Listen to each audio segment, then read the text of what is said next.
சற்று முன் கிடைக்கப்பெற்ற மிக மிக முக்கியமான செய்தி ஒன்று வெளியாகியுள்ளது. டெல்லியில் ஸ்டாலினிடம் விசாரணை நடத்த உள்ளதா? தகவல்கள் சமூக வலைதளங்களில் வைரலாக பரவி வருகிறது. நேற்று மாலை டெல்லியில் செங்கோட்டை ஒட்டுமொத்த சம்பவம் அப்பகுதியில் பேரதிர்ச்சியை ஏற்படுத்தியுள்ளது.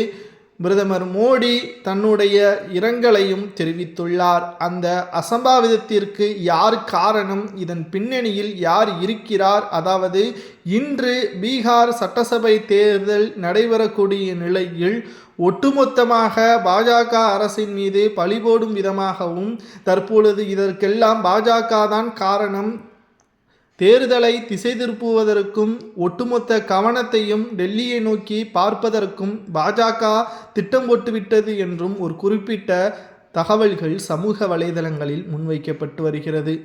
இதற்கும் ஸ்டாலினுக்கும் என்ன சம்பந்தம்? அதாவது ஏற்கனவே தமிழகத்தில் சட்டவிரோதமாக பணங்கள் கைமாற்றப்படுவதாகவும், குறிப்பாக திமுகவின் மிக முக்கியமான நிர்வாகியாக இருந்த ஜாபர் சாதிக் அவர்கள் போதை மருந்து வழக்கில் குஜராத்தில் கைது செய்யப்பட்டார்.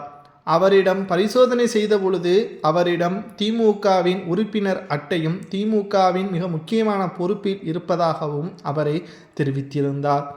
அது மட்டுமல்ல, உதயநிதியின் நெருங்கிய நண்பர் என்றும் உதயநிதியின் மனைவி கிருத்திகா உதயநிதி இயக்கிய திரைப்படத்தை ஜாபர் சாதிக் தான் தயாரித்தார் என்ற தகவலும் கிடைக்கப்பெற்றுள்ளது.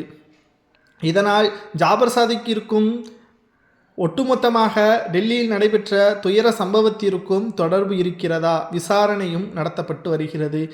பல கோணங்களில் விசாரணையே சிபிஐ துறை, என்ஐஏ போன்றவைகள் நடத்தப்பட்டு வரக்கூடிய நிலையில் தற்பொழுது விசாரணையில் ஸ்டாலின் மற்றும் உதயநிதியின் பெயர்கள் இருப்பதாகவும் தெரிய வருகிறது. ஏனென்றால் திமுகவின் கருப்பு பணங்கள் அனைத்தும் இதன் மூலமாக செலவிடப்படுகிறதா தவறான வழியில் என்பதை கவனமாக சிபிஐ துறையினர், என்ஐஏ மற்றும் தேசிய புலனாய்வுத்துறை அதிகாரிகள் அனைவரும் தமிழகத்தில் சில முக்கியமான இடங்களிலும் சோதனைகளை நடத்தி வருகிறார்கள்.